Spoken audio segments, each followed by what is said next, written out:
On tonight's program, we follow up on our Neverwinter discussion. No, I don't think we're being taken advantage of. We ask the question, are there better ways to access the Foundry in-game? I'd like to see them have some kind of support for chaining missions together. And the monetization bug. Will it ever be fixed? It's just something I want to bring. Something I want to bring up again, so that I make sure that, you know what, I hope someone out there hears it and thinks of it as, yeah, that's true. Join us on the Foundry Roundtable. Hello and welcome to episode 14 of the Foundry Roundtable, the podcast exclusively covering the Foundry for Star Trek Online.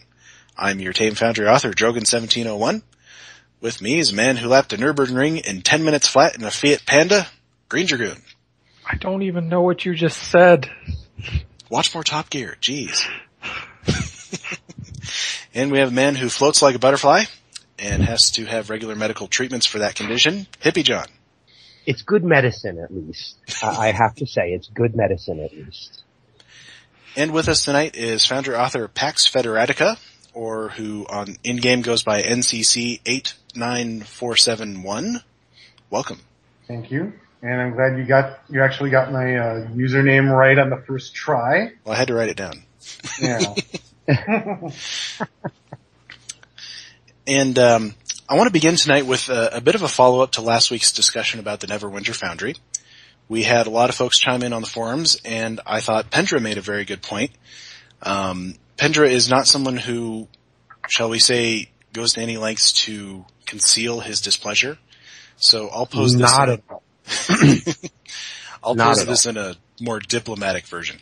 And the question is, are we, the Star Trek Online Foundry authors, essentially being taken advantage of, in that we're providing all this feedback, but another game is receiving all the benefits? So I'm going to put this to the guys here, and we'll see what you guys think. Okay, if nobody else is going to pop in right away, I've got an opinion there. No, I don't think we're being taken advantage of. We are in a 3-year-old game that by this point, I mean, I've only been playing with the Foundry since this November or December. Just a few months here, whereas some of you have been playing with the Foundry for years. But even in just those few months playing with the Foundry, it's not hard for me to realize that in Star Trek Online, we are not the way, one, that the game makes money. We are one of the smallest niches of players who play the game. And I'm just, for one, I'm thankful that they support us and give us the tool. They could come out and, actively say, you know what, you guys are never going to get updates except for this little dribble of stuff. If they were honest about it and told me it up front, I'd be like, well, thanks for giving me the tool and I'll figure out how to use this tool. As it is, they give us updates sometimes. And that makes me happy because we're a really small percentage of the player base in Star Trek Online, the people who create in the Foundry and, actually play in the Foundry the way that it's meant to be. Because, I'm not counting people who come into the Foundry and play nothing but exploits and grinder missions and things like that. I'm sure that number would be greater. But I don't think we're being taken advantage of because we're a game that was created, the game was created or launched 3+ years ago, and the Foundry's been around for 2 years. Or slightly more, I think. And Neverwinter is brand new. Neverwinter is the thing that is going to keep making the company money right now. I mean, not to say that Legacy of Romulus isn't going to, bring more money in with STO. And I know that STO right now is one of their top, one of Perfect World's top performers or whatever. But Neverwinter's gotten good reviews. People are spending money on it, and the Foundry is an integral part of the way that they do things there. And it's an integral much more part. So than it is in STO. Much more so than it is in STO. And because it's such an integral part of the way that they do things there, I am not sad that the company is taking our feedback about how to make this tool that they created better and actually making the tool better as they go forward and putting it into new games that they're creating and stuff. Because we do still get some attention in STO. Not right now. Right now they're all working on Legacy of Romulus, and afterwards I hope all of the developers, except for the people who just need to keep the servers running for us, I hope they all take a much deserved 2-week vacation, once this thing launches and they get it taken care of, and all of the bugs are worked out. Well, yeah, launch, the QA team is probably going to have to be even more overtime. After it launches. But really, come on. Neverwinter is a brand new game that since the very first Neverwinter gold box game back in 1981 or 83 or 80, I don't know, it might have been 86 even, but regardless, that gold box game had player-created content possibilities in it. It's kind of one of the cores of what Neverwinter does. And so if they're taking our feedback about, hey, this tool would be better if you could do this thing, and they're adding it to their base code of their tool, so that, yeah, I'm happy with them doing it. I don't feel like we're being taken advantage of. Not at all. I think, I read that post, I read that thread, and I was like, wow. There's just a lot of anger here. There's not a lot of, I myself respond to things very often out of just rawr, I'm angry about this. But when I think about it, come on. We want Cryptic to succeed, because if Cryptic succeeds, they keep making the games that we're enjoying playing. To me, that's the bottom line.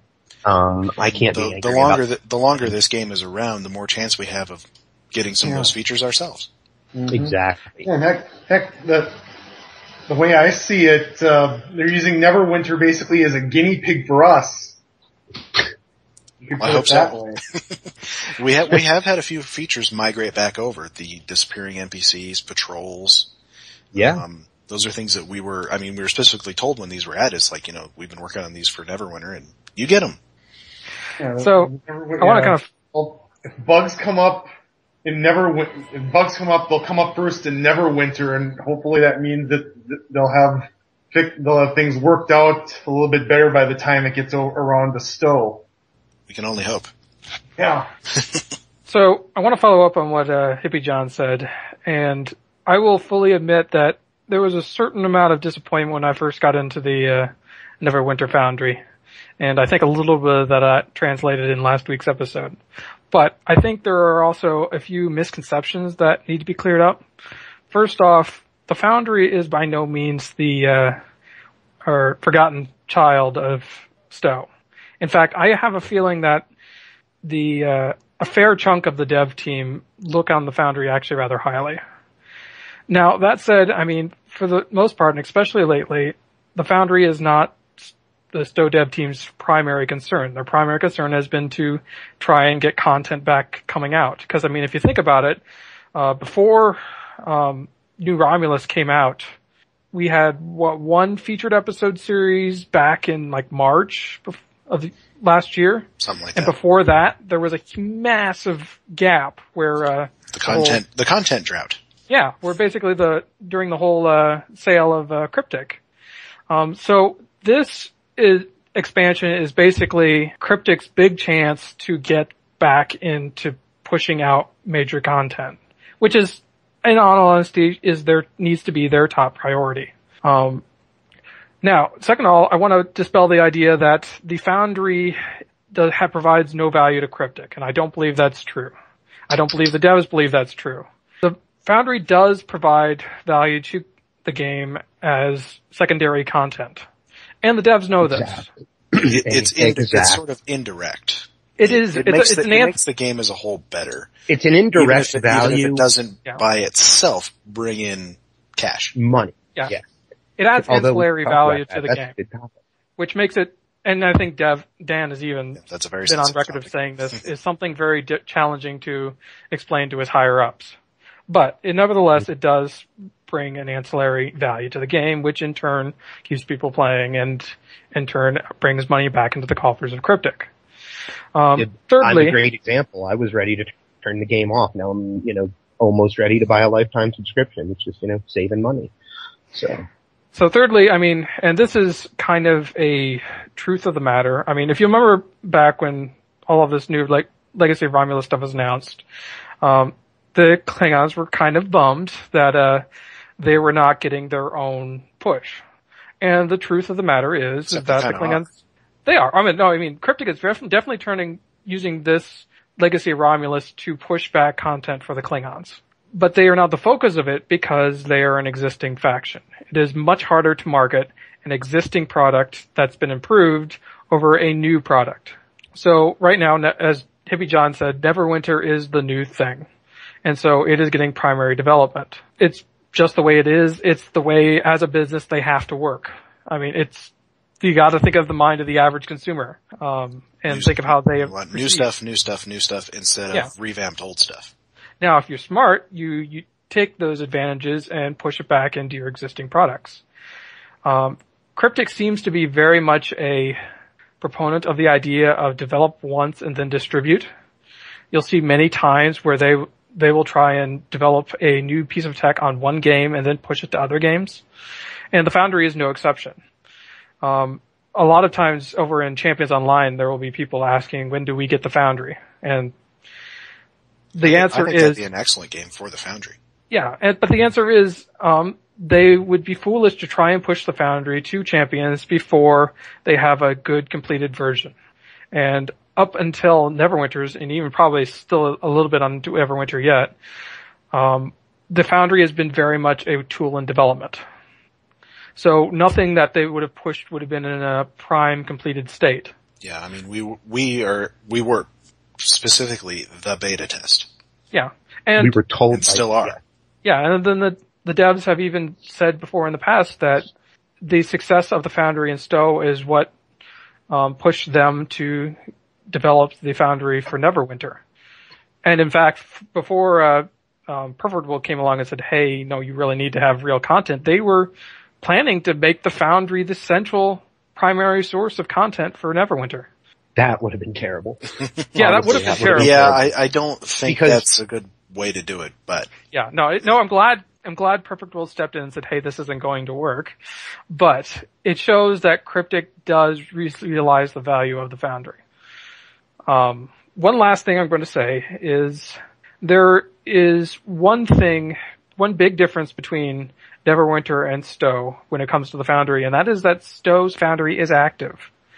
It is a lot easier to develop a product that isn't in active use versus a product that is, we're up to tens of thousands. I don't know if we're up to hundreds of thousands of missions yet.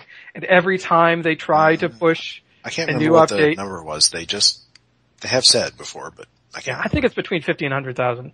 But every time they push a new update, it breaks the Foundry. Mm-hmm. I mean, we have to do this whole song and dance every time. I mean, it's difficult to develop for us.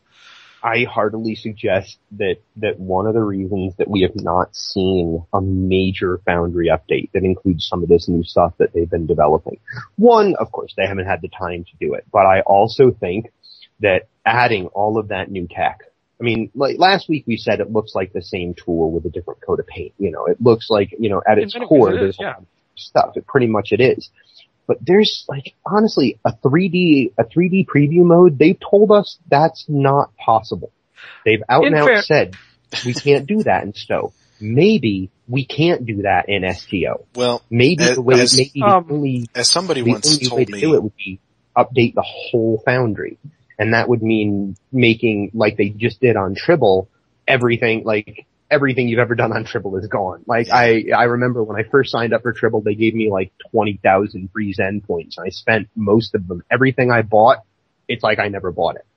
Any characters I had, they were all wiped, and I suspect that in order to update the Foundry to the level that we want it updated to incorporate some of those new things, it's like you just said, it's easier to push the new thing out that has all of these new bells and whistles than it is to update the old thing, because possibly to update the old thing would mean invalidating all of the missions that are already in existence, and that would just be... that would be unfortunate.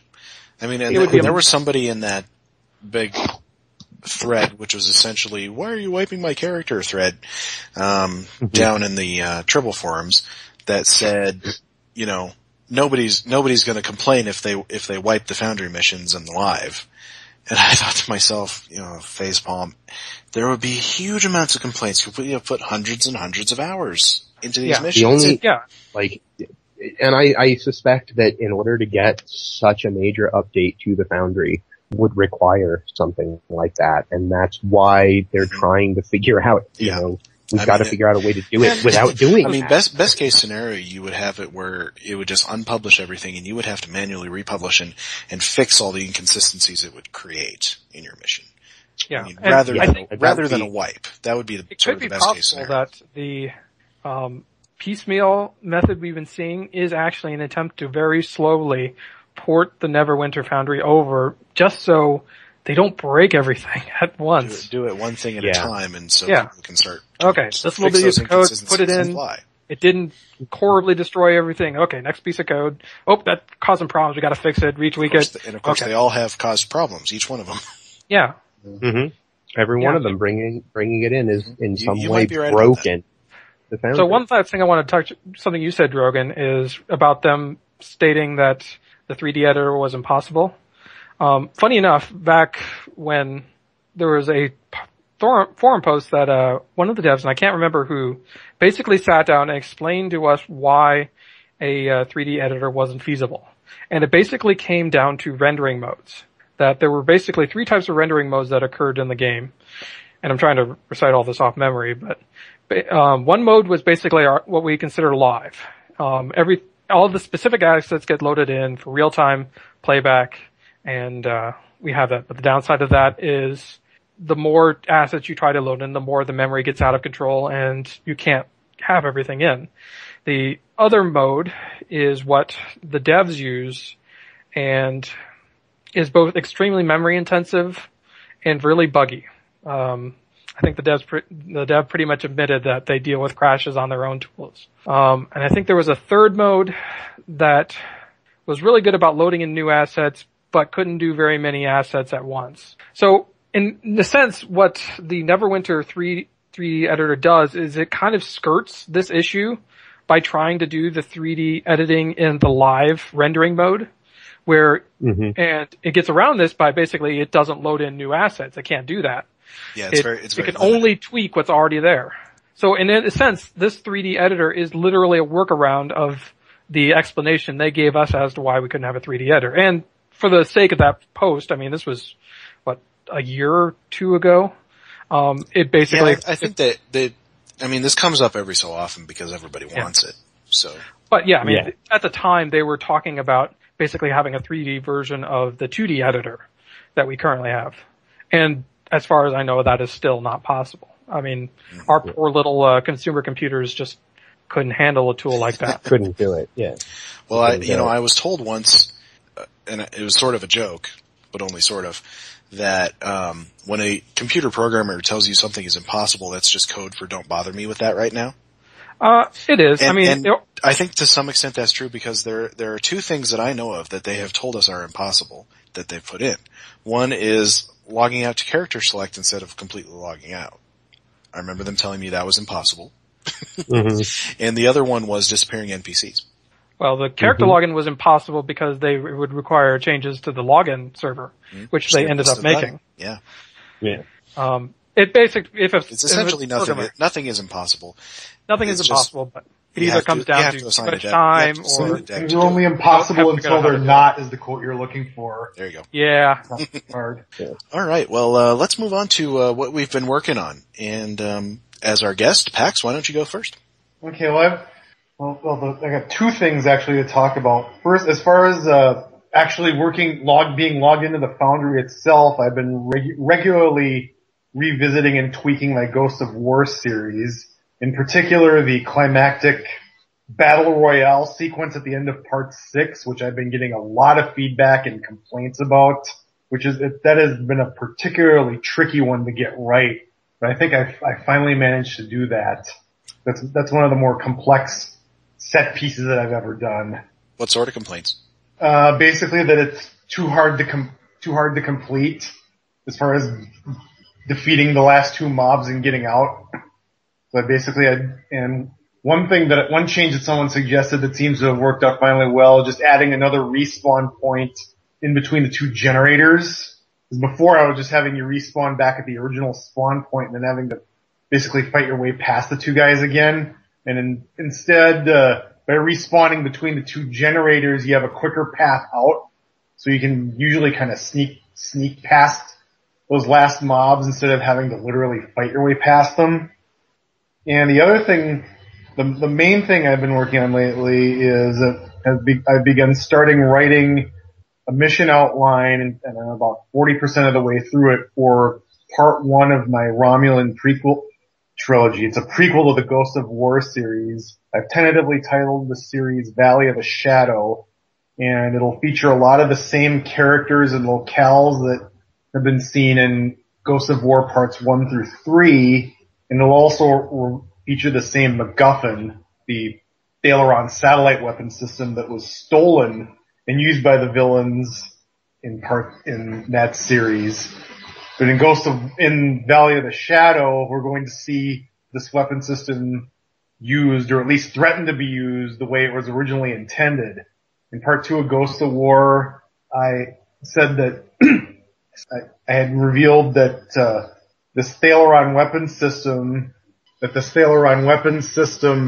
had been originally intended as basically a terror weapon to be used by the Romulans against their own people.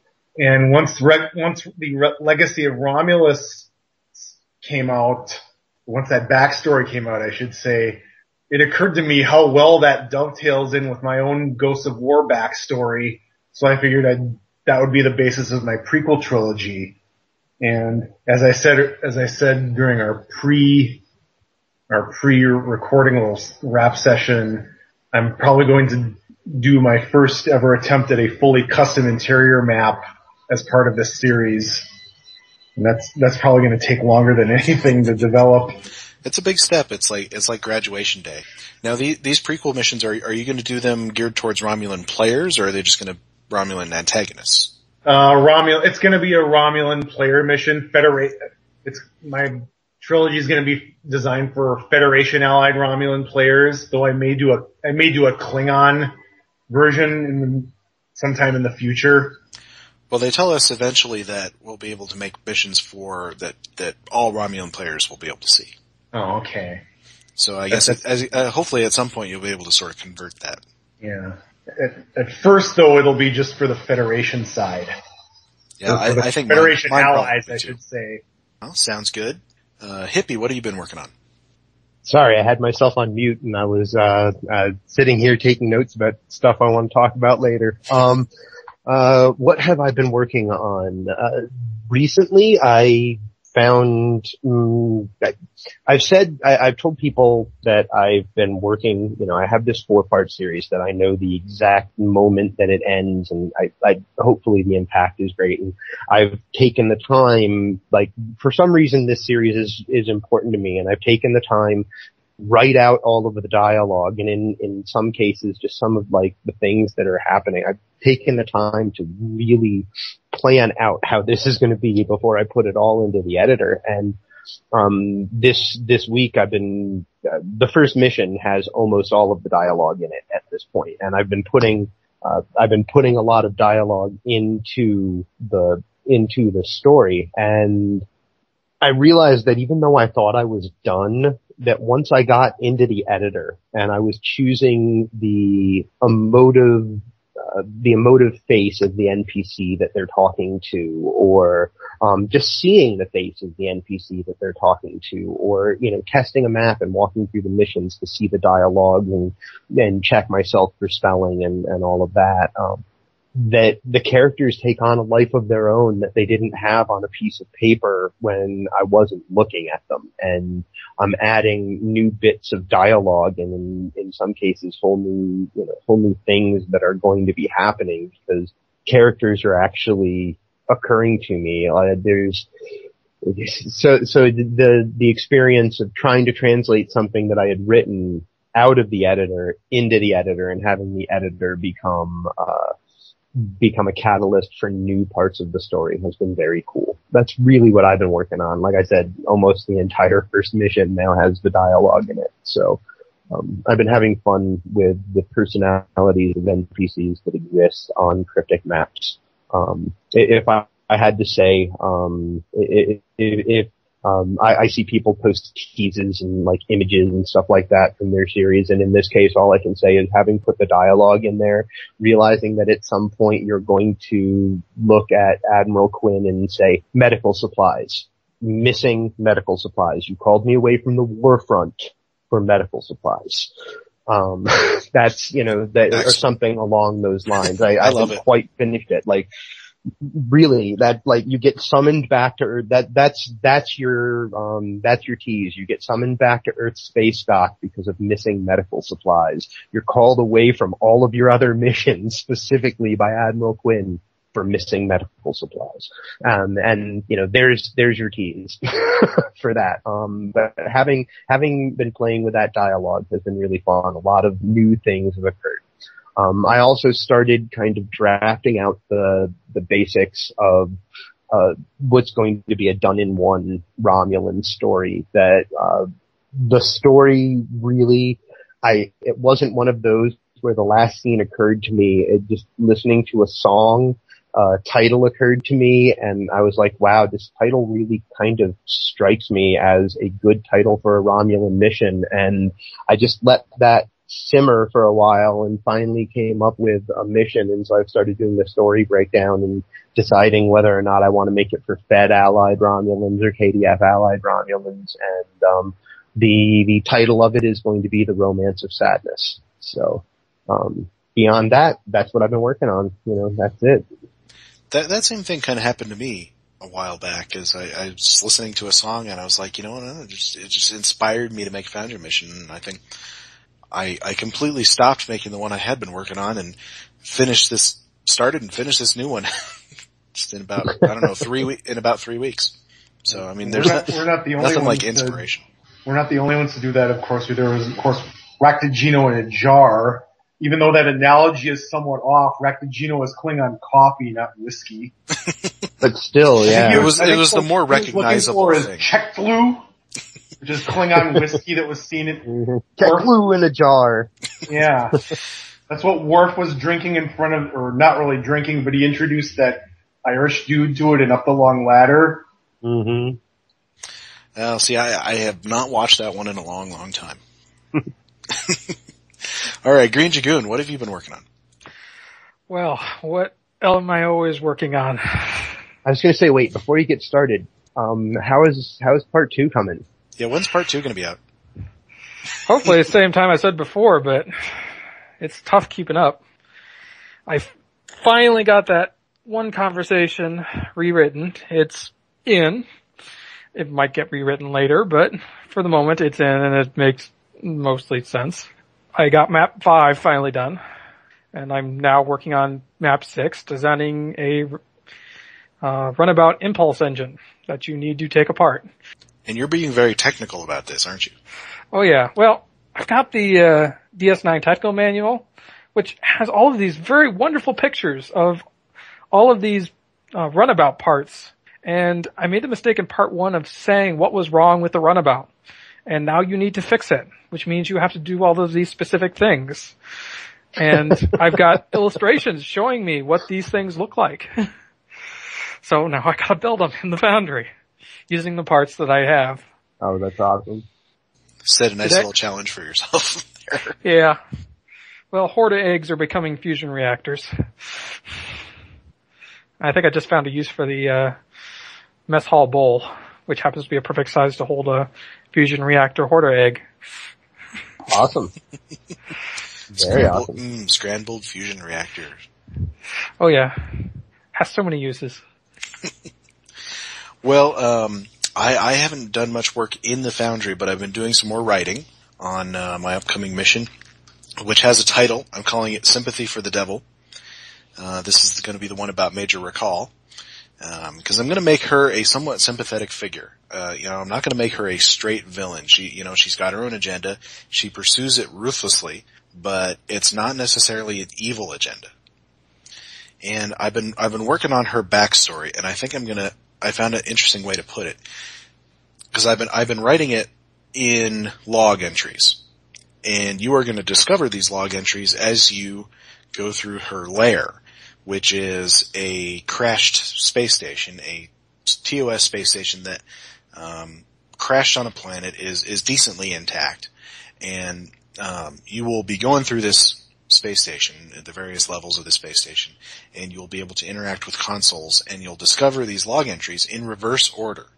So the most recent will be the first thing you encounter, and then you'll keep going, and it'll reveal more of who she is and why she's doing all this. You just talked about my favorite type of storytelling.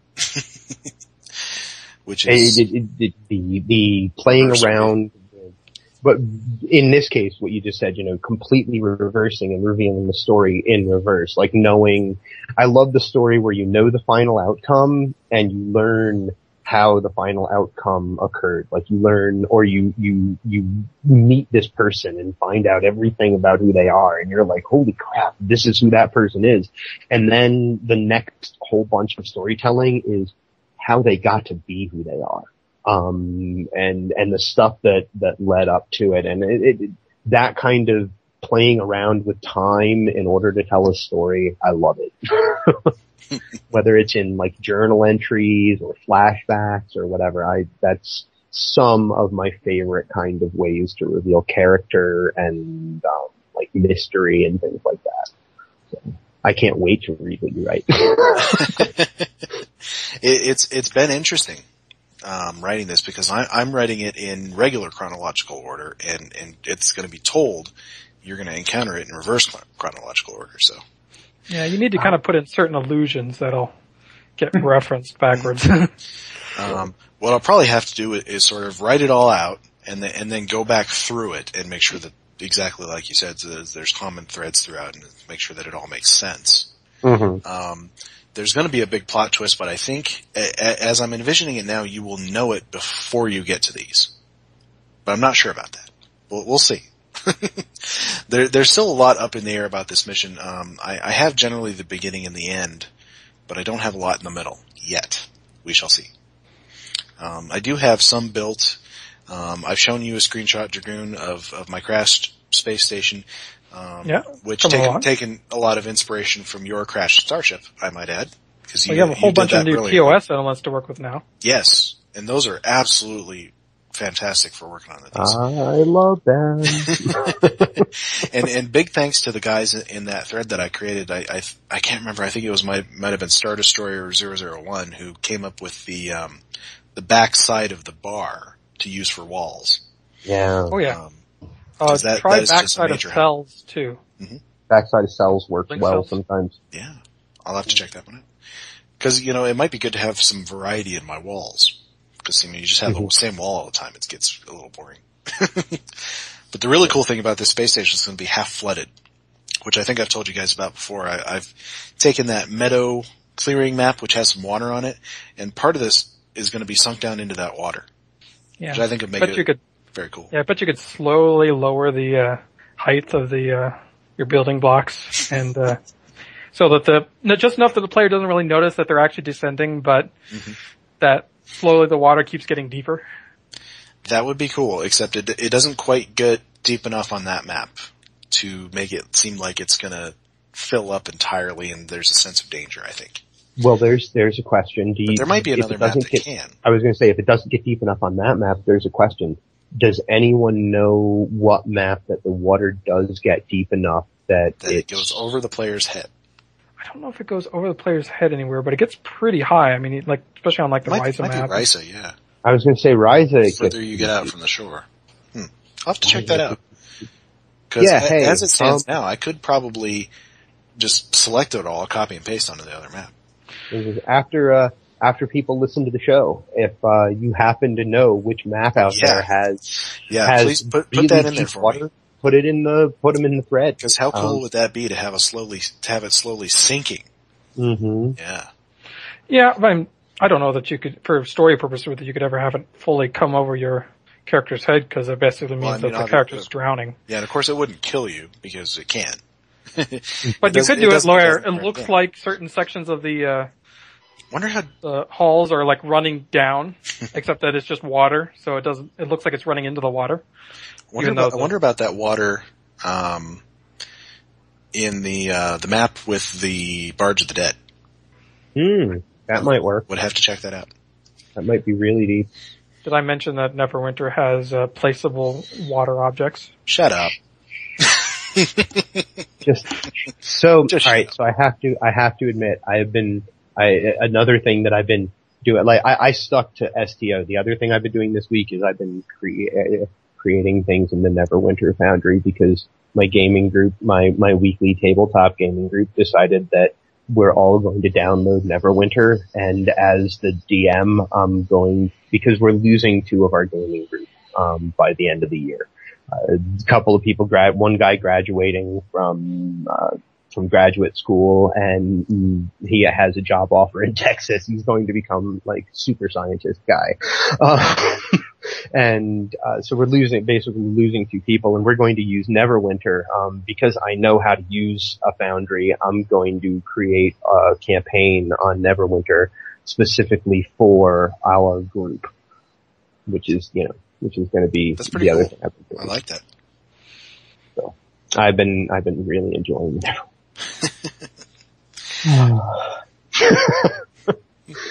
Oh, and the problem that I talked about last week isn't really a problem. The not being able to start from scratch with an NPC creation, because in every race possible, there's like 10 generic human 01, human, through human 10, or in some cases it's all the way up to like 15. Yeah, it's workaroundable. Yeah, very much so. Yeah, that's a word now for us. Workaroundable. We coined a new word that only works for the Foundry authors. It doesn't offer the customization of the alien generator does for Stowe, but but since Neverwinter never calls for as wild of races as Stowe does, it's passable. I have made some very, very interesting looking things there.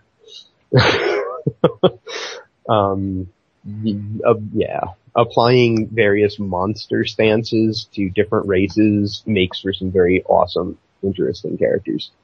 So. Well, let's move on to mission reviews. Hippie, why don't you start us off? Last week we had one of our listeners, Lincolninspace, said, on our thread on the forums, when you announce, hey, there's a new episode, he said, hey, my mission, that he's had the banner for his, mission coming in the spring.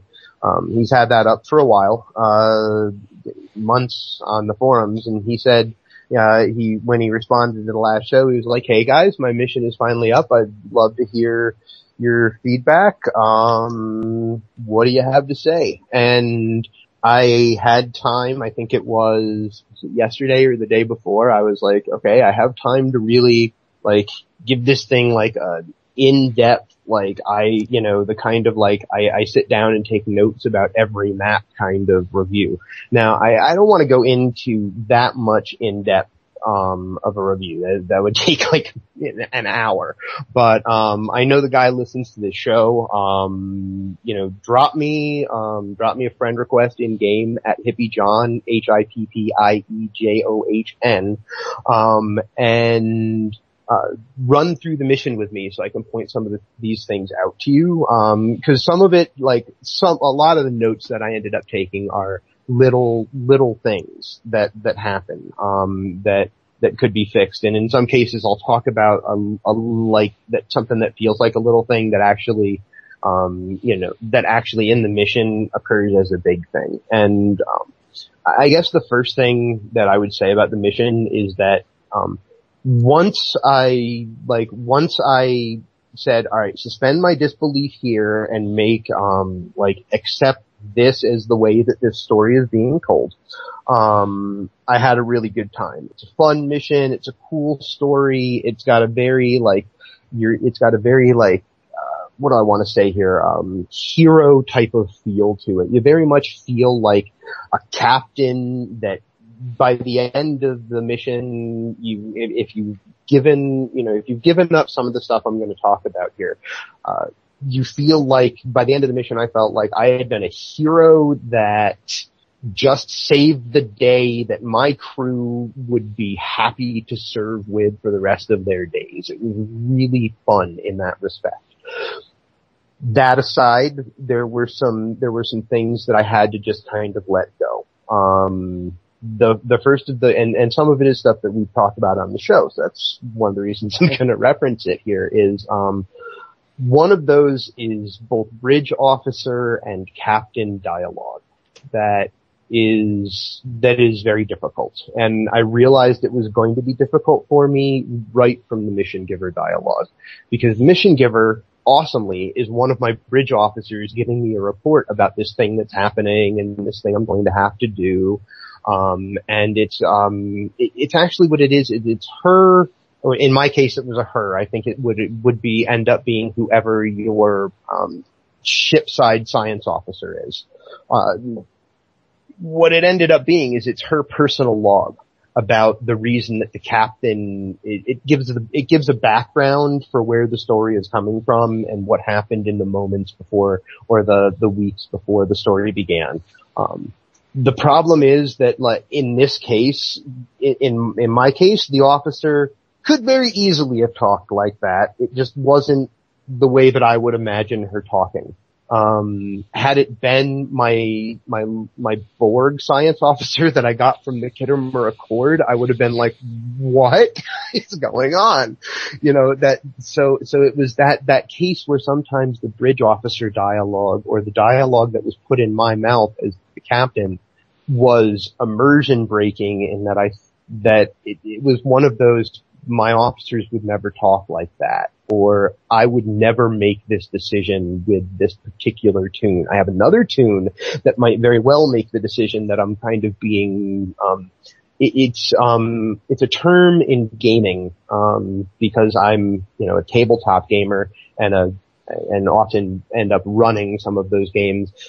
One thing I try to avoid doing is railroading, is what they call it. And I kind of felt at a lot of points in this mission that I didn't have a choice, and part of that is, I think, that the way we have to create things in the storyboard, there really is no way to give people a choice, except for, like the couple of missions we've talked about where you can give people the choice to fail, where they end up in a recursive loop of conversation or in a place they can't get out of or something like that. In this case, what it was is, knowing that we don't have that choice, there's just no illusion that we have that choice here in the way that things move forward. Saying that, there's a lot of custom work in this that is really, really nice. But, you know what? Let me stick to story for a second. The whole thing is one of those, like I said, heroic captain stories, because you're rescuing and this is evident from the mission giver dialogue and the whole, and the journal dialogue as well. So it's not really spoiling anything of the mission, is that you're going to rescue some of your crew who were lost. It says in the journal dialogue, a time to disobey orders. Your orders are to go do something else. You get orders very early in the mission that you have this other thing to do, and you basically have one of those, heroic, like, movie moments of, to hell with our orders, and, go save your crew instead. Which was one of those moments where I was like, wait a minute. While I have a tune that would be like, that would say, hey, screw our orders, let's go save our crew, the tune I was playing it with would have been like, we have our orders, and gone and done that other thing, and there was no workaround for that. And that was one of those, once I accepted this is the way the story was going to be told, I had a really good time with it. Also things, there are a couple of other things about the story that I had to not overlook, but that I had to make an allowance for. And the first of those is one of your first contacts in the mission. There's a fun little bit of dialogue that I don't want to talk too much about, but he's established very quickly. He calls you an old friend. And seeing as I've never met this character before, he's never, like, this is Lincolninspace's first mission. I've never met this particular character before. At least I don't remember meeting him in the STO storyline, if he's in there somewhere. Hence him in a very familiar way referring to me as an old friend really felt wrong right out of the gate. And like I said, I don't want to spoil the fun little dialogue thing that happens with him, but if he's your old friend, he should be shocked that you don't know something about him. That's all that I'll say there. If you're really an old friend with someone, you would know these kind of things. Basically, I feel that all of this core of what drives the story forward, your missing officers and this old friend of yours, that all needs tightening up story-wise, and somehow I need to connect with all of the core driving force of the story more. I mean, I did. And like I said, I had a good time with it. It was a very fun mission, but that in a story sense, I guess, is what I was missing. I felt all of the action forward and all of the feeling like a hero throughout the play of the mission. It was the impetus and the driving force that was propelling me forward into the mission that felt a little bit incomplete. Now, as I said before, it was really fun. It was very heroic, and the ending is actually really super. Some of the, not the actual ending that I got to, because what happened for me was that there's a break on map number 9, which to me, it felt like I was going into the last map, and I kind of feel like I know what was going to happen on that map. And so up to that point, all of the driving action and everything was really super. There are, like I said, there are little things, however, technically that draw me out of the story, and that is where I would talk about map design. There's a lot of custom work here that is really stupendous. It's actually, I mean, for a first-time author to have gotten this, what's the word I'm looking for here? He goes for it with some of these maps, and at first you don't notice that he's going to go for it with the maps, because at first it's a little bit, and throughout there's a little bit of just redressing of old maps, and you sit back and I sat back and went, okay, this particular redressing of this map, there wasn't a lot done here, but there was a lot done here. And then he hits you with some really, really cool custom work. A spaceport, a city map that is really cool, something that because I don't know whether it's just a limitation of, our states and things like that, I don't know what it is, but there's the way the story is told made me feel like I was leaping to safety I was leaping without a net off of it's brilliant. The way it's done is really fun. And some of the custom work, I applaud. I just cannot applaud enough, because there was some real fun chances taken, and I'd like to, what I said before, man, friend me in game so that we can run through some of these maps together, and I can point out things that as I was running through it were a little bit immersion breaking, or made me go, oh, you need to change the state on that as soon as you change the state on this, and this whole map would improve. And I'm saying that due to a space map where he does the warping stars trick, which is one of my favorite things. It makes me not have to switch maps yet again. However, I warp into this transwarp gate, and then the stars warp around me, and I have to, fly forward to a waypoint and reach the next area. The issue is that the stars warp in around me, but the transwarp gate and all of the stuff that I'm leaving behind me, if I turn around, it's still there. That needs to be taken, like, that needs to disappear when you warp into the warp field. And that's just a simple change its state when the reach marker is achieved. You have to make things sure like to that. do that with custom objects, though. You can't despawn things that are baked into the map. Yeah, you can't. So you have to Hopefully those are custom objects. Right. Hopefully, yeah. I think they all look like detail objects that were placed in the map. That's what I'm talking about. Where I wanna run through these maps with you and be like, you can set the state on these things, and point out where I saw things like that happen. And also there's one point where there's a choice of a reskinned NPC. I think it's a reskinned NPC, and I'm not sure why it's reskinned, or maybe there's supposed to be Hippiejohn there. I don't know, but they came out of nowhere.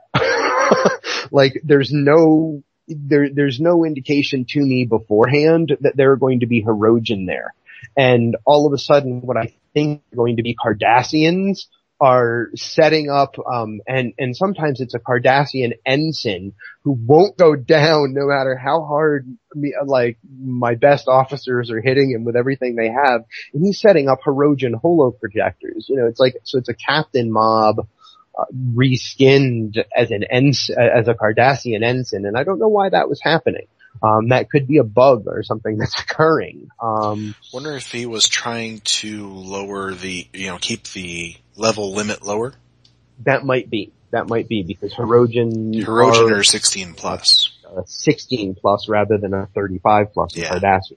So I can understand that that's, if that's the reason, but maybe don't use the Hippiejohn, the issue was that the Hippiejohn captain mobs and the higher level Hippiejohn mobs have that, that thing where they spawn more mobs of Hippiejohn. So all of a sudden you're fighting Cardassians and they're building that Hippiejohn holo projector, and now I'm fighting Cardassians and a couple of Hippiejohn captains because Cardassians. I think probably Romulans would be better stand-ins.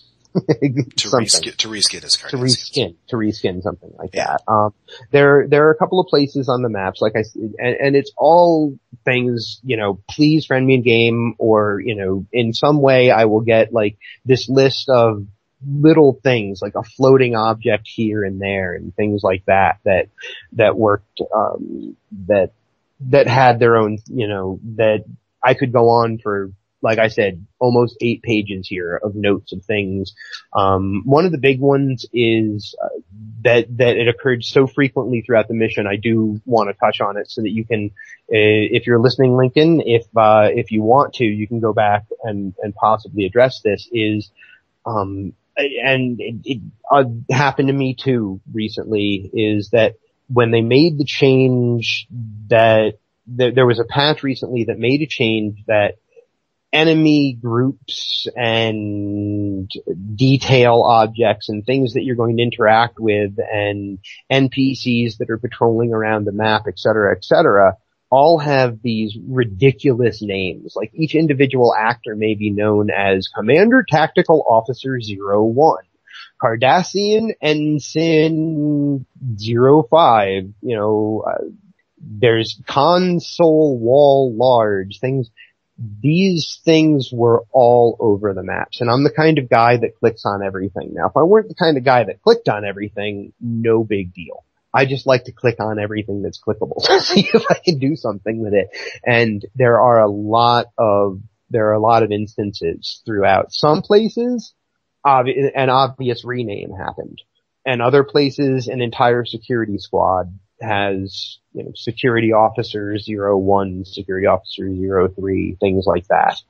All, and that happened completely throughout the maps. And it's a little thing that I don't know how many other people besides someone like me who clicks on everything will notice, but I noticed it and I figured I'd tell you.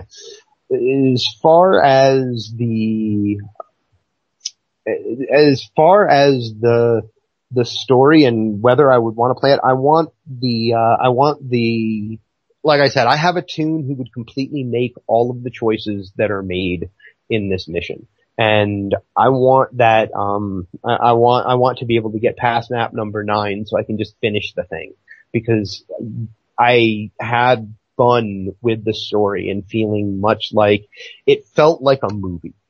It felt like once I could suspend the disbelief of my officers don't talk like this, I don't talk like this, with that particular tune. Once I got past that, it really felt like one of those very cool, and it's long. It's a long mission. Probably longer for me because I was sitting and taking notes on everything, but there's a lot of maps. I was on map 9 before when the mission broke for me, and some of those maps there's a lot to do on and a lot to appreciate. So I would say a lot of little things, and I would give this thing absolute top marks. For a first mission, I give this absolute, thumbs up, maybe not absolute top marks, because from a storytelling sense, there are some choices that I would probably have made a little bit differently, but that's me. That's a personal opinion.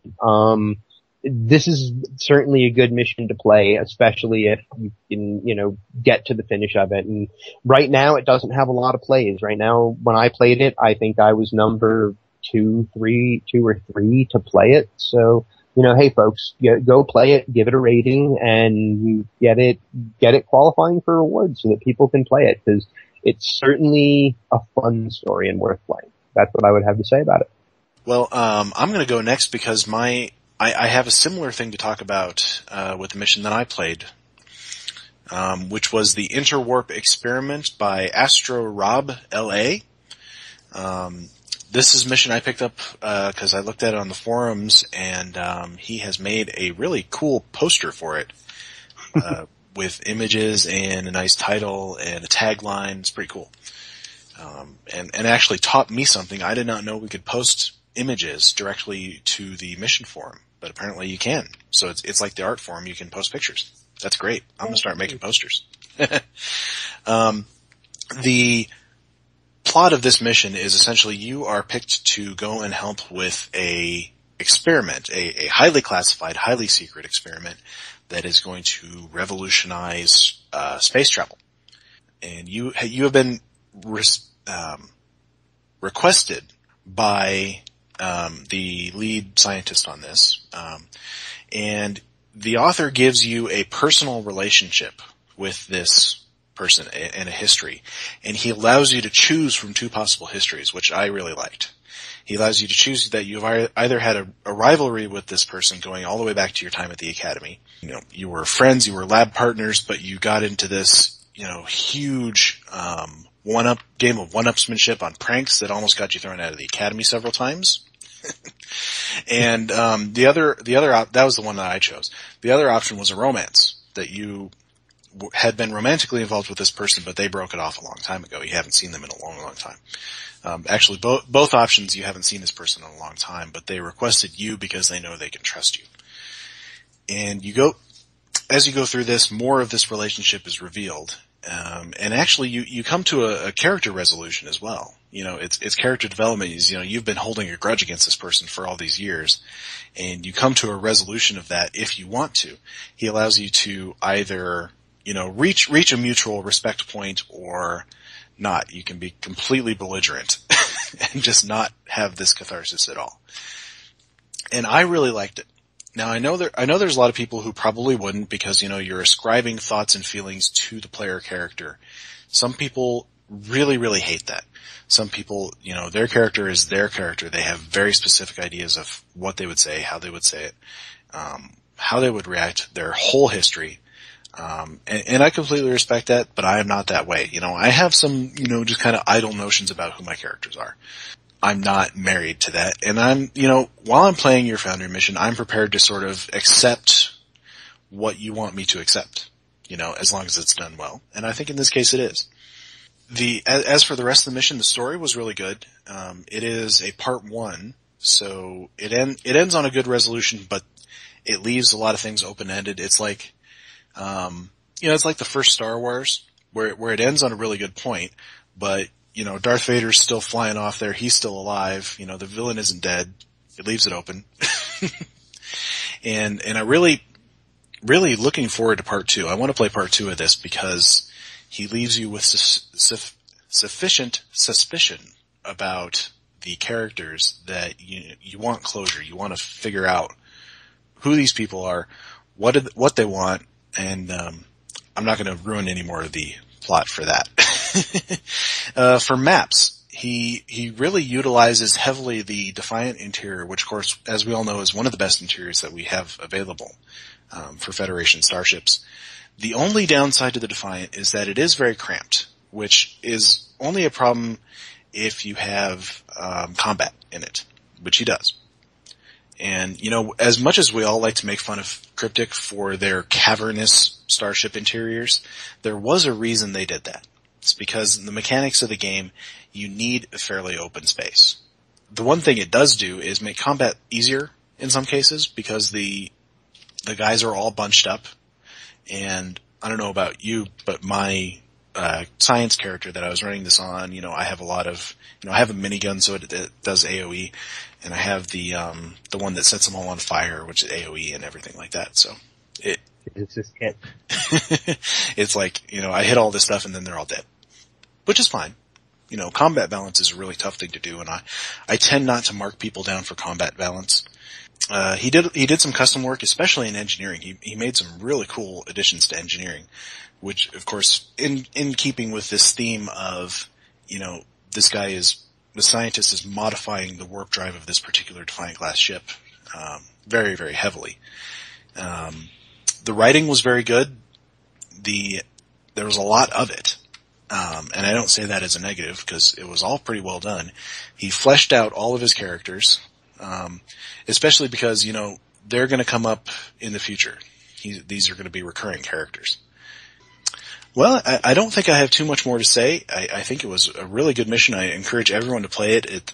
When I played it, had about 75 plays, and it does qualify for rewards, I believe. So, if you're the type of person to care about that, it does. So, everyone, give it a shot. All right, Pax, what have you played? I've been playing a lot of different missions lately. And I've gone through most of the spotlight ones, at least on the Federation side. And one of them that I really liked a lot, even though it was kind of corny, but it's still rather unique at least as far as Foundry missions go, was one by Dixonium, a spotlight mission called the Infintesimal Frontier. And it's actually based on a premise that we've seen before in canon in the DS9 episode One Little Ship. You may remember that one where the Dax and a couple other crew members are in a runabout that gets shrunken down to the size of a pea, and it has to fly through the Defiant and fight off and help the crew fight off Jemadar. Well, in this one, they take that premise in the Infintesimal Frontier. They take that premise even farther. They actually shrink you down to microscopic size and stick you in this little nanoprobe that happens to be designed after your ship. And they inject you into the bloodstream of this admiral who's dying from a life-threatening and as it turns out, apparently a sentient infectious organism. And it's actually a very interesting storyline. And definitely a call out one to another very famous, fiction story, that being, the Impossible Voyage, the Fantastic Voyage? Fantastic Voyage, that's it, yeah. I also had the Honey, I Shrunk the Kids trilogy in mind, too. Mm-hmm. Anyway, I thought the maps were just incredible, too. He took what I think was one of the red supernova maps and put some more clouds in front of it, so it looked like you were flying through a giant blood vessel. And they had things like in the first map that you're shrunken down, your nanoprobe ship is fighting off these leukocytes and things, and they actually use, I think, Gekli as stand-ins for leukocytes. And then eventually you end up having to fight off these microscopic enemy ships that are part of this infection that's attacking the Admiral's body. And that was really well done too. And eventually you end up sending an away team into this Admiral's brain, and they use one of the this dark purple alien cave map to stand in for the neuron that you beam into. And And that's also where you end up fighting the microscopic enemy soldiers. I think they call them, I think they're, in the story they're called microzoa. And they do look kind of corny. They look kind of like second-rate Jem'Hadar to me. They're kind of tall and reptilian with kind of spiky things on their faces. But still, I thought that was another very entertaining map. And I'm not sure. I think he used actual Fakiri there. oh, really? Yeah, Oh, those by the way, remind me of those. It's been a couple months, or about a month or so since I played it. I think those are actual Fakiri. Oh, really? Well, okay. Well, anyway, the only real drawback to that mission that I had, and this isn't really the fault of the author at all. It's just more something that points out kind of an inherent limitation of the Foundry as it relates to the game mechanics, is that here in this storyline, you're separated from your ship, and yet you can still do things like call down orbital strikes and send in and beam in security from your ship, even though your ship is still in space in normal space-time, and you're shrunken down deep inside this admiral's body. And this, again, nothing the author can do about it. At all. It just points out a limitation of the game mechanics. Yeah, limitation that Cryptic would face. You see this in, excuse me? It'd be a limitation that Cryptic would face as well. Yeah. So I'm curious about something. Why exactly did he not just go with shrinking the entire ship like they did in DS9? Because in the first map, I'm guessing it's because in the first map, it's just you and your away team that beams in and gets shrunken down. I guess it didn't occur to him that, to add a line in the dialogue ordering your entire crew to beam down to this research facility and be shrunken down. Well, could have done it with a shuttle. Could have done it with shrinking a shuttle, essentially, have it be a shuttle mission. But, you do play a version of your ship. Basically, I haven't played this, so. When you're going through the bloodstream, it's basically a space map. He uses Gekli as, he reskinned something, I'm not sure what, as Gekli. Do they fire anti-protons, Pax? Is that what they fire out? Yeah, I think it's anti-protons they throw at you, and if that's the case, then Jem'Hadar. Yeah, no, Jem'Hadar threw Polaron. No, that's Polaron. Fakiri. Fakiri used anti-proton. Yeah, and if he used Fakiri for the core of the race, he might have used them for space too. And then he reskinned them as Gekli to use Gekli as microbes in the body kind of thing. He made the map all really red and very cool, like you're going through the bloodstream.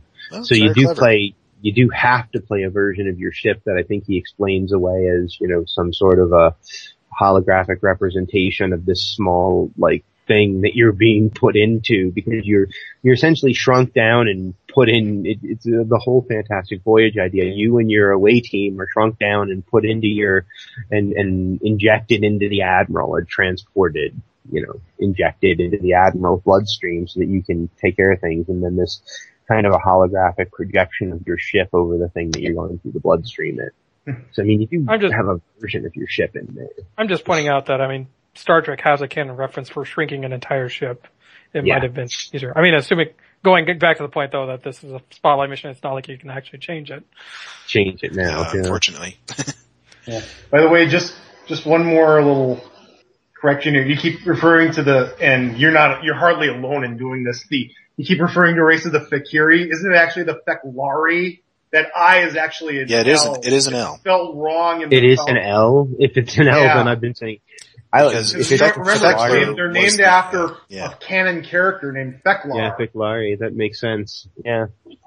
But it's spelled incorrectly in the Foundry, and it's spelled incorrectly in the game. In a few other places in the game too, which kind of drives me nuts. This is like when I was trying to get these guys to pronounce Aegis correctly. Oh yeah, Aegis. It's not Aegis.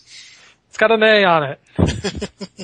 But anyway. Infinitesimal Frontier is still it's one of my favorite episodes, spotlight or otherwise. It's one of maybe, I think I've looked at only like 5 or 6 episodes that I've given 5 stars, and that's one of them. Well, it just goes to show there's a time to make a corny mission. Mm-hmm. And the one other thing, the author did kind of strongly imply that there was going to be sequels. You know what? It had that same feeling. Do you guys remember the first season episode Conspiracy with those like weird parasite, I eat you from the inside aliens? Who can forget it? From Next Gen. Who can forget that wonderful episode?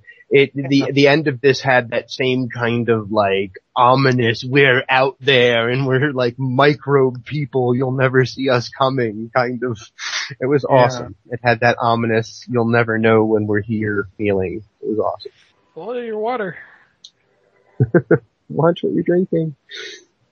Well, that's all I have on that episode, so take it away. Does that move us to discussion topics then? Yeah. Did we lose Drogan? I think we lost Drogan. We lost Drogan. Normally he's the one that tells us what to do. They hardly knew you. Oh, there he is. There's no indication to me when that happens, other than the fact that you guys stop responding to anything I say. Well, we don't realize that you're gone at first either. Well, as you guys said, moving on. And I want to mention real quick at this point that something I probably should have put at the front of the show, which is the Foundry Challenge number 7. Number 7, yeah, we have news. Number 7 is all the missions are published, voting has started, or playing time has started. Actually, there were more missions than I thought. There's 10 missions, which is great. All shuttle missions. So make sure you get your shuttles out. Yeah. Go play. Kirk Fat was able to get us out in time? I believe so, yeah. Yeah, apparently so. It's in the list. I feel there's an privileged. unfortunate bug with Kirk Fats, though. Yeah. It causes the shuttle to disappear. I'm wondering if he isn't overloading the map. He's just got so much stuff on that map that it's only those asteroids. The renderers. But I'm actually doing something similar, even though it's not a shuttle mission. I'm doing something similar because most starships can fit through those donuts in my upcoming mission. But I haven't never noticed that happening though. But anyway, everybody go play those. I'm going to challenge myself to play all of them, and so we'll probably talk more about them as probably next week. Yeah. I don't know if I'll play all of them. To continue trying to get part 2 done. You damn well. I can't promise I'll try to get them all played by next week, but I'll get a few of them played. I have not been able to play all the missions in any of these challenges yet, so now I want to do it this time. Only the one that I entered have I been able to play them all. I played the lion's share of them before I vote. So. All right. Well, discussion topics. Dragoon, why don't you go first?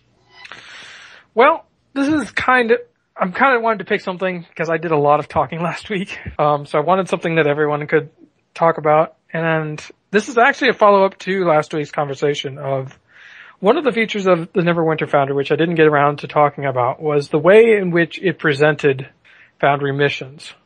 And I kind of wanted to open up discussion on how would you guys like to see Foundry missions presented in the game different than they are currently? Oh, you mean in STO? Yeah. Yeah. Awesome. Well, okay, that's a great discussion topic, actually. Yeah. I hadn't even thought of that. That's a brilliant discussion topic.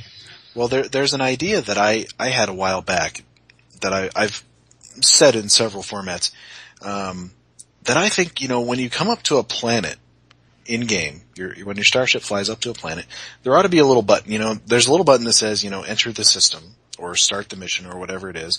Below that, they ought to put a button that says Foundry. So it allows you to see any mission that starts at that planet. I like that.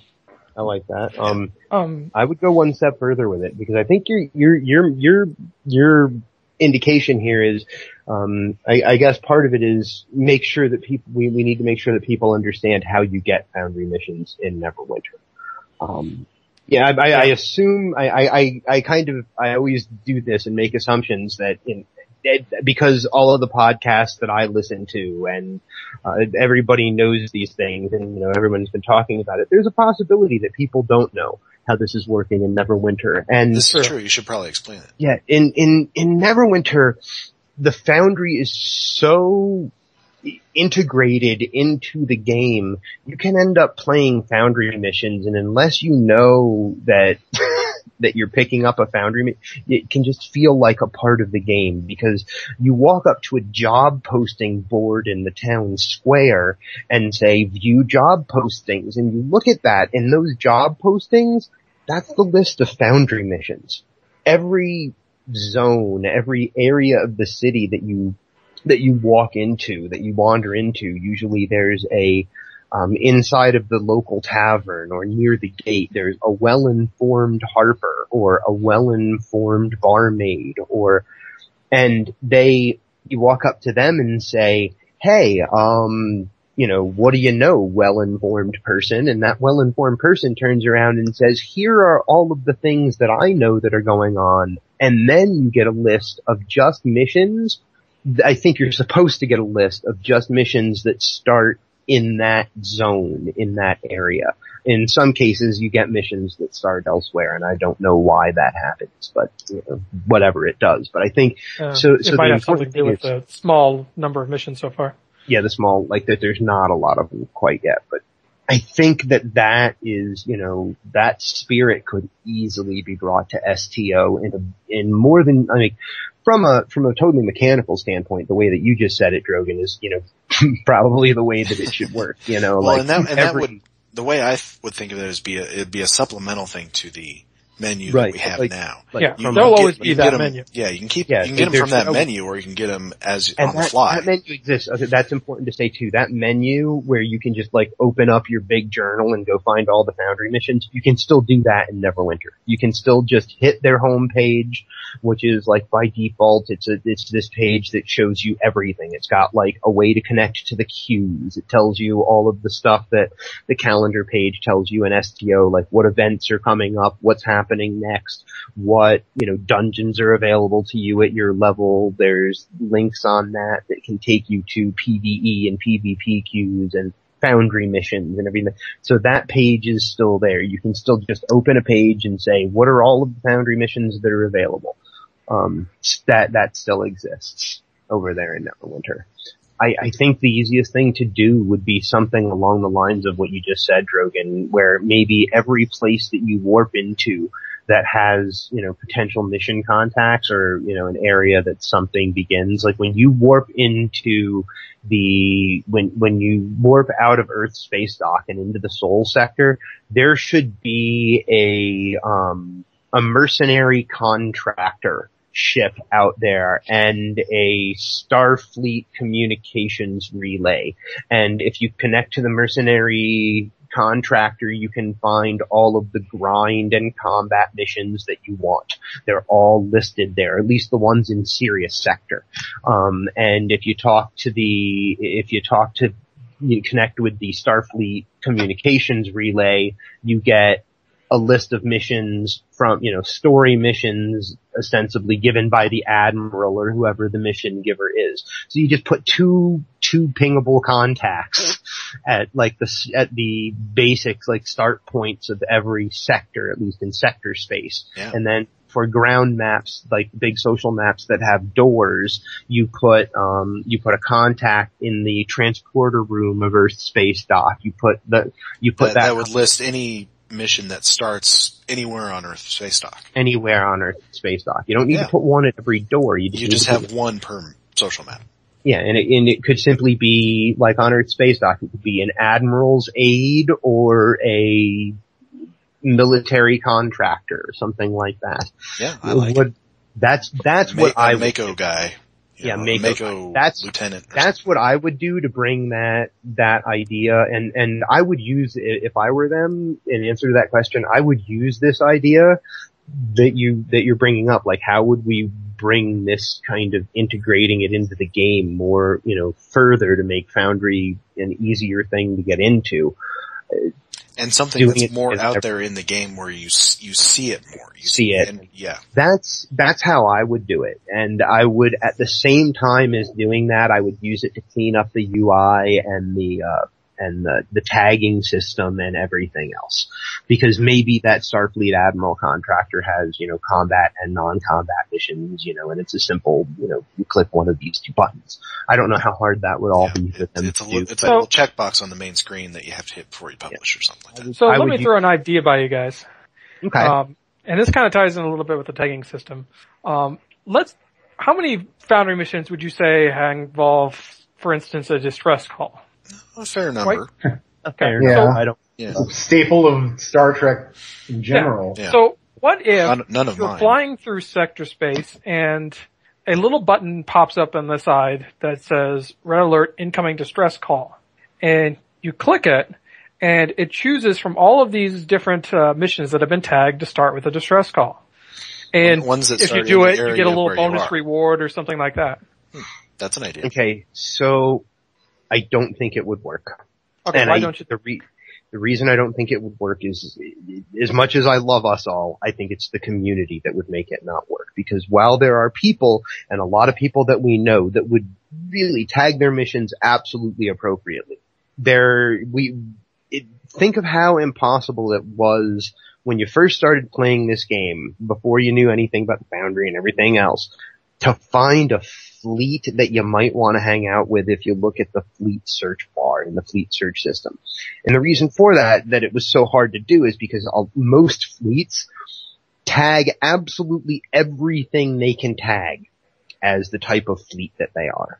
And that's what would happen with a fair number of missions. They would get tagged with absolutely everything.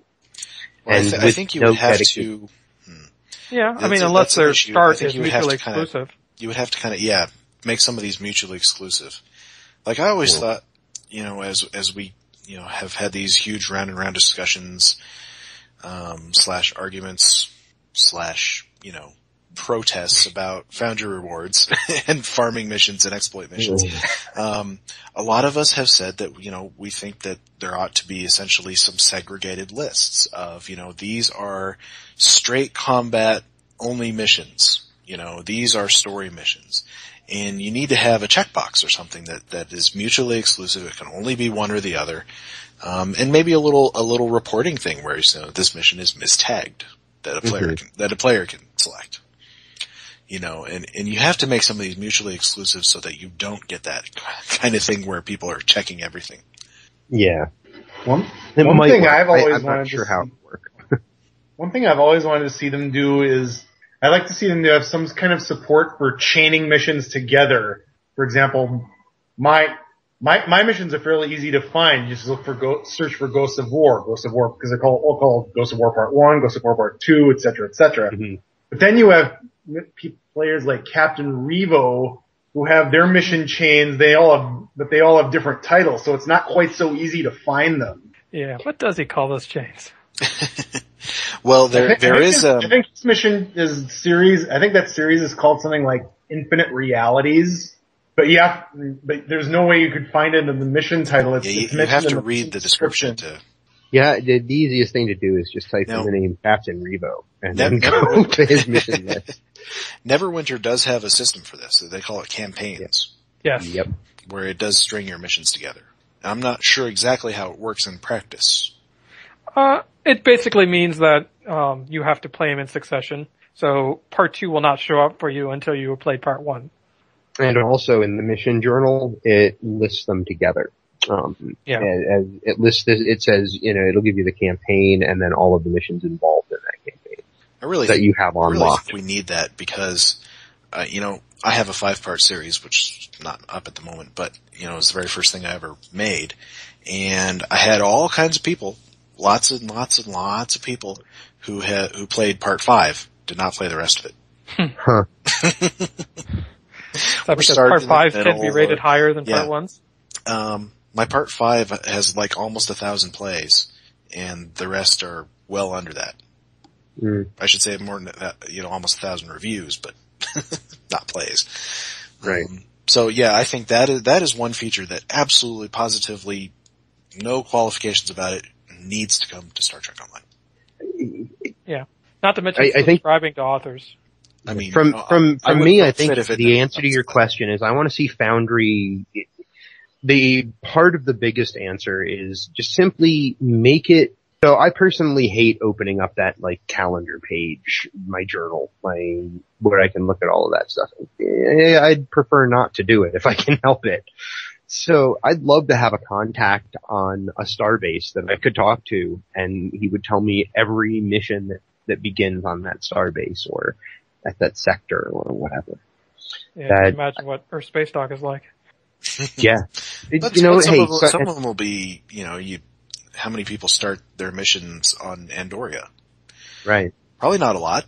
So, you might get your mission a little more visible if people know that this is there. They know they can go there and find some missions. Yours will be among only a few. Mm-hmm. Yeah, that's what I would do. I would just make it more visible in the game. More visible in game. And I would make it more visible in game and use the making it more visible in game to incorporate a better tagging system for missions.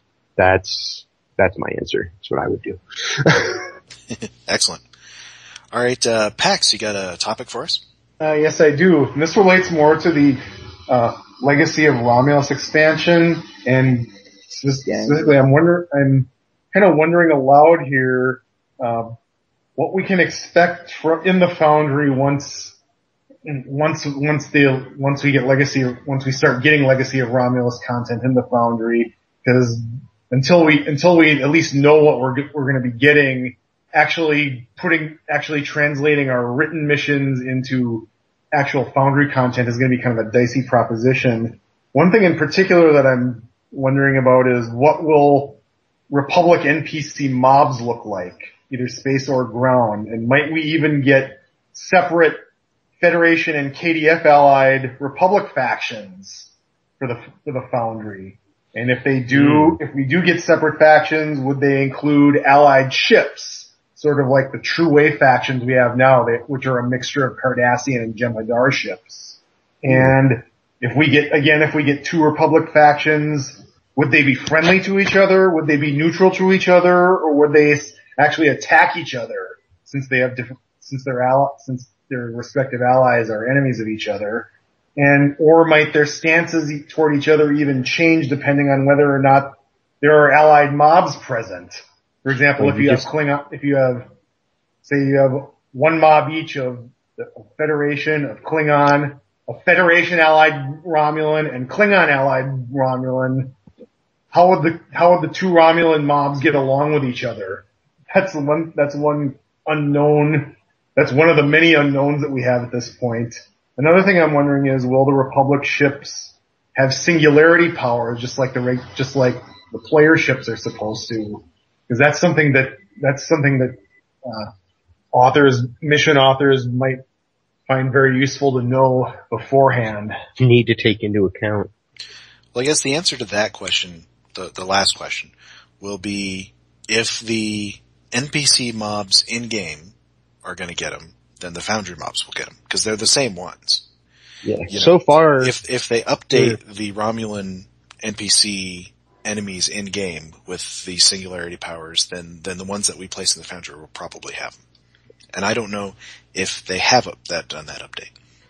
I think it would just be easiest to create a Romulan Republic faction that is friendly to the player, and then use the existing Romulan faction for enemy or hostile to the player.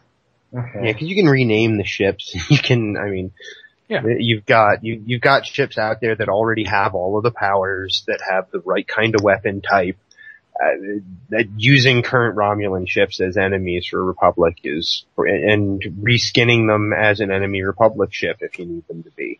I think that. So I think what we see in game right now for Romulan Republic ships are essentially just straight up Romulan ships.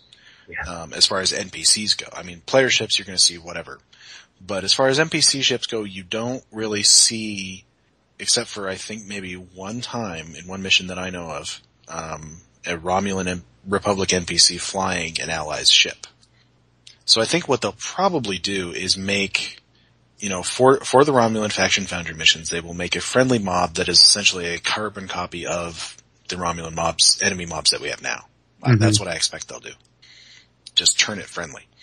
Like like essentially the friendly KDF mobs are carbon copies of the enemy mobs that the Federation has. That does bring us one good point is that as far as Dan has been describing it, when you choose a faction, you essentially adopt the stance of said faction. So, in theory, if you chose Klingon mobs would be friendly to you and Federation mobs would be hostile to you, and vice versa. It would basically behave from an internal standpoint like the reason you choose KDF. a faction. The reason you choose a faction is to keep the game red versus blue. Yeah, both Dan and in all their interviews, Dan and Al Rivera, Captain Gecko, they've both been really clear about that. That's why they're doing the faction choosing. So I think you're absolutely right. But the question is, how's that going to work in the Foundry? If you once they implement this, if you make a Foundry mission, for Romulans only, will you be able to access friendly Federation mobs and friendly Klingon mobs and friendly Romulan mobs, or will you? Who knows? I don't know.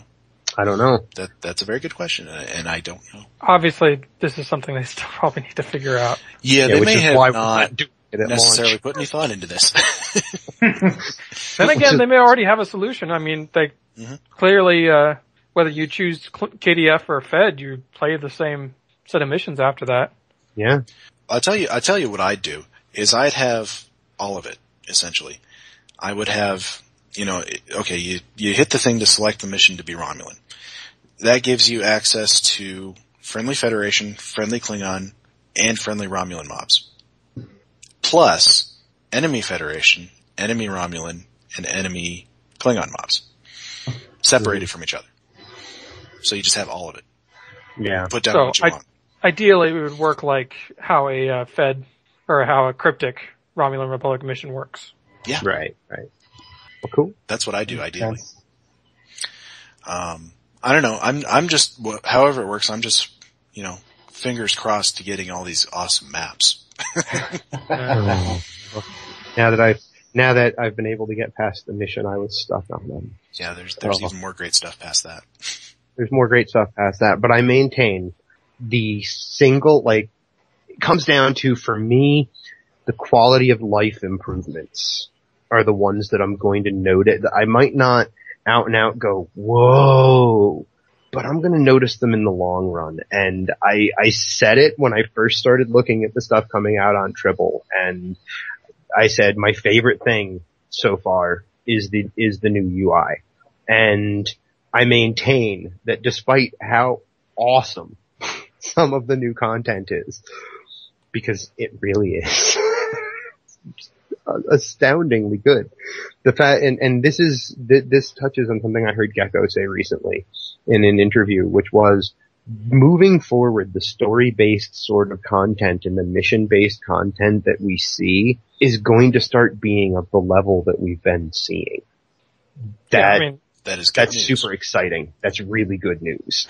Oh yeah. He basically alluded to, this is the way we do things now.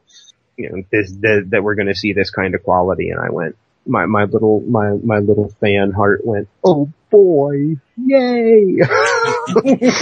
So, I can tell you about a couple of things that we are getting right away. I mean, I've gone in and we are getting the updated Romulan ship models and textures. I mean, on the NPCs that spawn for us. Mm-hmm. Put down the Romulan enemy NPC mob and it will be the new ships. Now, I don't know if any of the new, the new Rorbirds they just designed, I don't know if any of those will spawn. Worth testing. Someone go test that. I don't know, it's been kind of hit and miss. Some ships, if you try to import them, will show up and some won't. I know, but maybe not import them, but is the weak Romulan mob, will that pop out of Talis now? Is that possible? That's the question I'm asking. You put down a cruiser mob, will it spawn I can't remember what they are, but the tier 2 ones that you get. Can't remember either. Some of them are near unpronounceable. Delan. I think it might be the Delan. Yeah, Delan. Sounds like something from Babylon 5, right? Yeah. Yep. So we are getting those, and then they just put one thing in the notes the other day that they have gone through the ship costume list and cleaned it up a bit, removed some of the redundant entries. So that's a nice little thing. Something we have complained about. Did they actually add the Tholians to the drop-down list? Because I know they are available in the Foundry, but they're not actually listed in the drop-down list. I don't know. I'm not sure. I haven't checked. I almost never used them, so I haven't checked. I almost never used the Triple Foundry, so. Yeah. There are actually a few other factions in there too, like the Nausicaans that they are listed, they are in the Foundry under their mobs are available in the Foundry. If you search under the any, you have to select the any for the whole master list of all the mobs but they should have they really should have their own listings like the other races and factions do. I don't tend to use that drop down menu. I more just search for the first couple of letters and go from there. Mm. But yeah, they should have their entry if they're in there by species. You ought to have all the species. I think they just added Cardassian to that drop-down list for space. And Dominion. They've actually broken out the Cardassian and Dominion. Mm-hmm. That was a nice change. Factions into their own separate mobs. They still have the True Way mob in there, which is kind of the combined one. Which is good if you want that. Yeah. So I guess here one answer to the question of what can we expect and how can we expect it is. One thing that I've taken away from all of the, many interviews that have been going out with Captain Gecko, Dan, Brandon, everyone is that the Foundry will be getting something. They're well aware that it would be a great thing, that there are a lot of great additions for the Foundry. And what I think is that most of them don't have time to be thinking about what goes into the Foundry. In fact, maybe there are no people right now being able to really think about it except for maybe other Foundry authors and people like us who know what we want. No, I think Zero thinks about it. And I think Zero may think about it, but I think she's got so much else on it. Tumor Boy at least knows how to essentially build a mission or, build a map with an eye towards putting it in the Foundry. Right. Yeah, because here's what I'm thinking is happening is there's a thread on the forums already. People saying, I want this, I want that, this would be great, this would be awesome. I personally am taking pictures of absolutely everything that I think would be really cool, like this texture, this lamp. Holy crap, these chairs and these table decorations are really cool. Can we get those? I'm taking pictures of individual assets as I go through and saying, this looks really cool, so that I can put together like a big post of, I went through and these are my top 50 things I think would be awesome, or my top 10 or whatever. I think that we should continue to make lists like that, and that everyone, because it stands to reason that Zero, and I don't know what other devs are active in helping us get things in the Foundry when everything else is launched and they're given a few days to do that, or what have you. Whoever it is that's listening, I think is probably listening, because with the Legacy of Romulus launch coming up, even though they may think about it, it is probably certainly not as prevalent in their mind as it is in ours, as it is in the authors community minds. And they're probably going to be looking at things like that thread on the forums that says, these are really cool, these are really cool assets, we want them. And they're going to make their decisions. We're not going to know what we're going to get until all of a sudden one day we see the update and go, holy wow, that's great. I wish I had this too, but I think some of those decisions are going to be informed by things that the author community who's getting a chance to play this material is saying, this would be great for us to have to play with. Well, we have TOS assets because people asked for them. Yeah. They pay attention. They pay attention to what we think would be what the author community. Even sometimes when we don't feel like they are. Yes. They probably are. Even if we don't get it tomorrow. I think they pay a lot more attention than people give them credit for. I could talk for an hour about that for a very long time, they were told that we don't get any attention for the KDF, and now that I've gotten to play the tutorial, at least most of it, I've gotten to the point where it breaks, like a lot of people that I've seen, but they're delivering. They've obviously been listening. That's all I can say, is they've obviously been listening. Well, good. We have a few minutes left. Hippie, did you have a topic for us?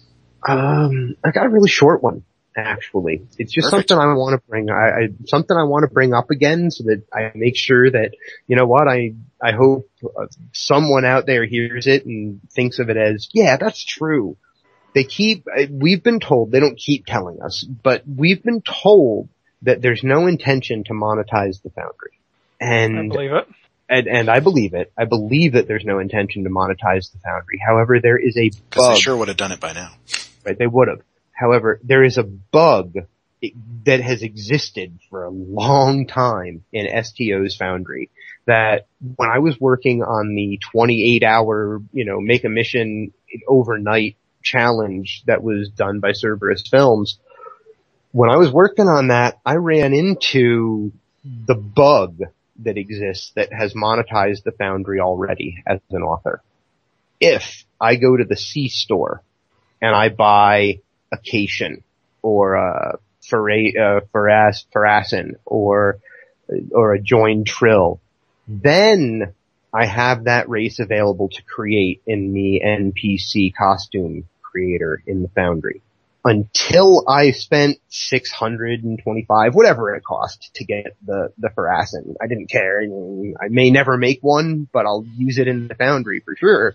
But until I went and spent that Zen to do it, I was unable to make one in the Foundry. As soon as I spent the money, the Zen equals money, I was now able to create a Pharacin. That bug has existed for a very long time, and that directly monetizes the Foundry. Yeah, and we have been told explicitly that is a bug. Yeah, and they haven't claimed it as anything. They've been told it's a bug. They know about it. They know but they about sure it, haven't gone out of their way to fix it.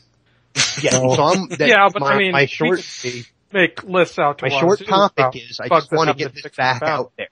I want to get people talking about this again because they've told us no intention to monetize the Foundry, and they have a bug in the Foundry that is a long-lasting bug that directly monetizes the Foundry. Yeah, and they have done nothing to fix it. Which is Liberated Borg. Yep. Which you can make. That's another thing. If you are a lifetime subscriber. So these things are direct monetization of the Foundry, and I just want to put that back out there. I hope someone out there is listening. Like, this is a bug. This is a real, real serious bug. Yeah, it comes that up. I want fixed. Comes up every now and then, and actually, that is the only sort of monetization that me personally I would accept. Yeah, I would accept it too. Is a C-store unlock. If you buy I don't know, just off the top of my head, a bridge pack, or the Andorian ship. If you buy that comes with a Foundry unlock. I'm okay with every C-store item. But they need to say it. Yeah. This is a long-lasting bug that, in my case, made them $6.25. I don't know exactly how much. Because I think you're at a great example, because there are people who may not buy a particular thing for their player characters because, just would not use it or don't want it, but they would love to put it in their Foundry mission. Like for me, those, the EVA suits, like the ones where they made for like the first contact looking one, I would love to have that for Foundry missions. So would I'd never buy it for my player characters. I'll never spend $7 on it. I won't spend $7 out of my Foundry. That's another thing I'd love to have. Unless they say that buying it also allows me to put it in a Foundry mission, which I don't think currently it does. So. No, those three that we mentioned are the only ones that do this currently. But I think this would be a great way to sort of justify getting them to put in a little work to get these C-store items in the Foundry. If they I don't want them to monetize the Foundry directly. I really don't. But the fact that this bug exists means that the Foundry is already monetized, and unless they do something about the bug, their claim that they're not monetizing the Foundry means that they are ignoring the fact that it's monetized, and they have to address that. So it's either go all I don't the way care. and really do I don't this, care. Monetize it. I'm sitting here saying, go ahead. You know what? I don't want you to do it directly, but include C-Store unlocks for stuff. Yeah, go right ahead. I'd be down with that. Okay, I want to put something out here just to see if I can throw this into perspective. Which would you rather have them fix first? This C-Store unlock bug, or the disappearing NPC and bridge officer pathing bug in preview? Previewing. Previewing. So, you can't. I'm just pointing out that while they may indirectly be monetizing, even unintentionally, the Foundry, there are more pressing issues. So here's the thing. I guess one of the point is I always come at something, whether I have, like, personally I have the money to afford to buy a Pharassin and add him to my Foundry and whatever, and because I needed it in a mission, I went ahead and did that, and all of that is fine, and that's not a big deal, but I tend to always try to think of what is, the words like, I try to think of the person who has absolutely no money to spend on the game, wants to create a great story that has Cations and Pharasins in it. And they've spent the time to grind out the dilithium to buy the Foundry slots, and now they find out that unless they spend the time to grind out the dilithium to trade it in for Zen, buy Cation and Pharassin raise for themselves, they can't do it in the Foundry. That's who I'm thinking of.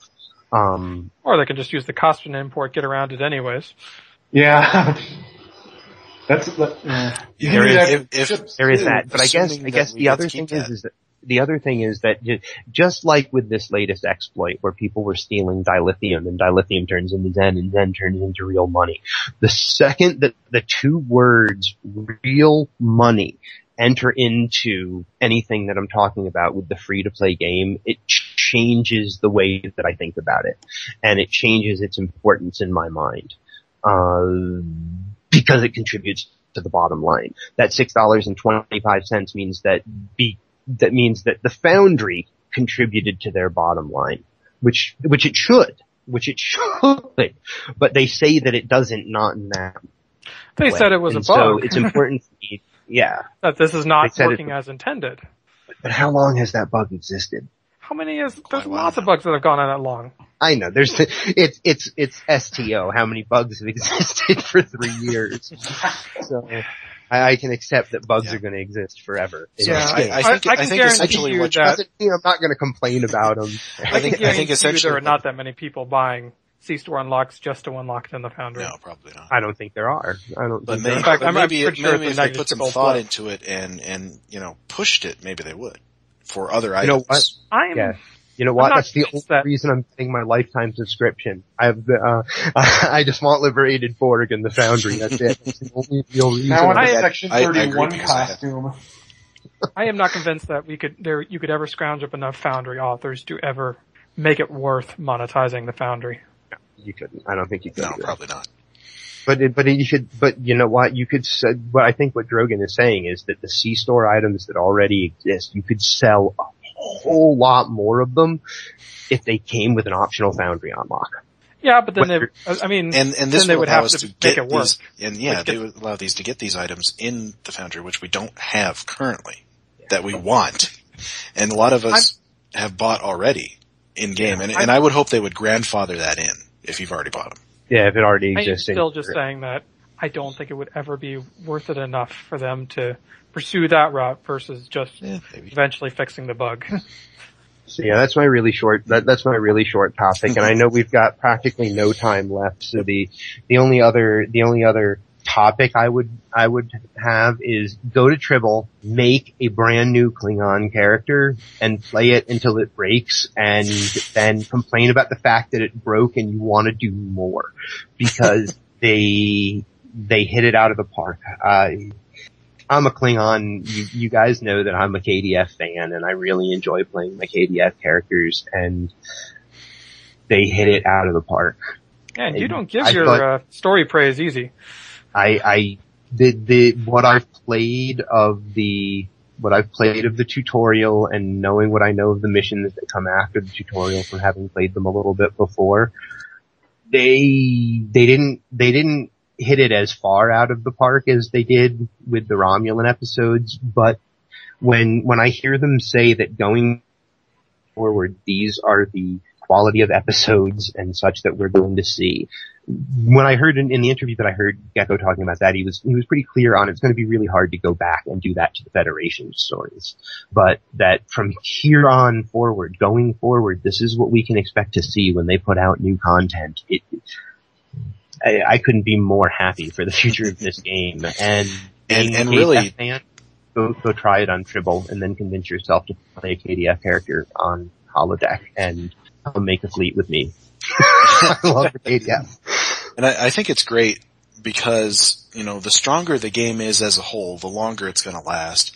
And that means more time for us to make Foundry missions.